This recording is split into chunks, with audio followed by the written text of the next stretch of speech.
asalaamaaleykum mbokki waa Sénégal ñu ngi nuyu ñëpp tey nag jeunesse sénégalaise bi lañu bëggoon dénk ay kàddu ñu ngi jëm ci ay joutes électorales te ku wax élection di nga ne campagne ku ni campagne ni jaamaarloo ak violence te lu mënoon ñàkk la nag dañu am taxaw seetlu ni bu jaamaarloo amee ndaw ñi rek ñoo ciy loru et pourtant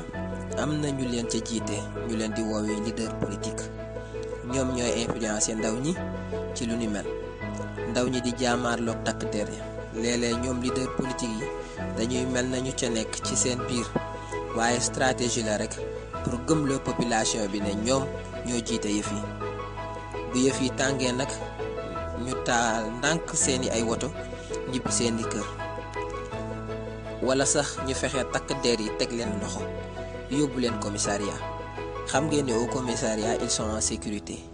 ay xeer du leen fa fekk dara lu leen mën a lor du leen fa fekk ñu téye leen fa 24 heures wala du ko mat sax ñu bàyyi leen ñu daal di delluwaat seeni kër ci jàmm. Pendant ce temps les jeunes sont matraqués, fourgonnés et amenés.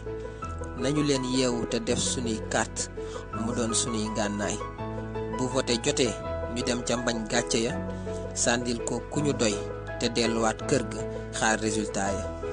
ku yàlla jox réew mi ñu xam ni loolu la yàlla dogal nañu leen moytu pexe leader politique yi ndax ñu bëri ci ñoom réew mi ñoru leen